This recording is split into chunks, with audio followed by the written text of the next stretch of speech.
सभे मगहिया भाई बहन के भूलेटन काका के राम राम आथिन मगहिया खबर में सुनथिन देश दुनिया के खबर। आज 22 अप्रैल विश्व पृथ्वी दिवस है। संकट में आज है अपन धरती, एकरा मिल के बचावे के जरूरत है। पश्चिम बंगाल में छठा चरण के चुनाव आज हो रहा है। 43 सीट पर 306 उम्मीदवार के भाग के फैसला हुए। कोरोना के देखैत बिहार में पंचायत चुनाव तत्काल टाल देवल गेल है। 15 दिन बाद फिर से राज्य निर्वाचन आयोग करत समीक्षा। बिहार में फिर टूटल कोरोना के रिकॉर्ड। पिछलका 24 घंटा में 12,222 नया कोरोना मरीज भेटैलन। मुख्यमंत्री नीतीश कुमार कहलका है कि बिहार में 18 बच्चर से ऊपरे वालन के फ्री में दिल जाए कोरोना वैक्सीन। दिल्ली में लॉकडाउन के निगरानी लेल ड्रोन के मदद लेल जा रहा है। मध्य प्रदेश के दमोह के एगो अस्पताल में मरीज के गार्जियन सभे लूट लेला ऑक्सीजन के सिलेंडर। नासिक के एगो अस्पताल में ऑक्सीजन लीक होवे से ऑक्सीजन के अभाव में 24 गो मरीज के जान चल गए। बिहार के 101 गो अनुमंडल में बनावल जाए क्वारंटाइन सेंटर। कैखन राज्य में पाबंदी के चलते ट्रांसपोर्टर सभे के हो रहा है रोजे 1,000 करोड़ रुपया के अनुमानित नुकसान।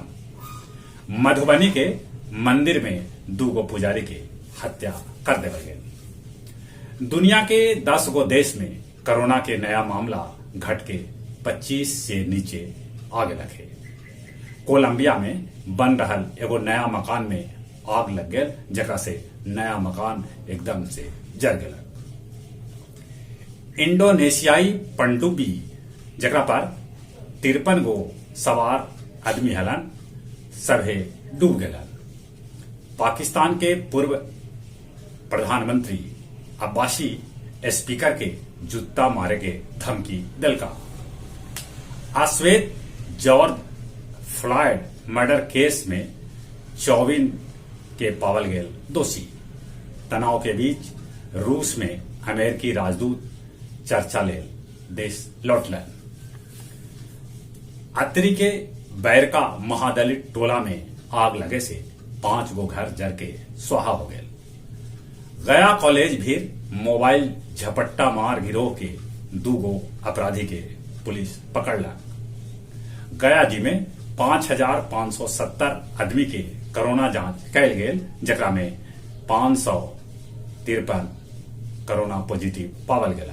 शेरघाटी में तेजी से बढ़ रहा है कोरोना संक्रमित के संख्या। अब कुछ खेल के समाचार।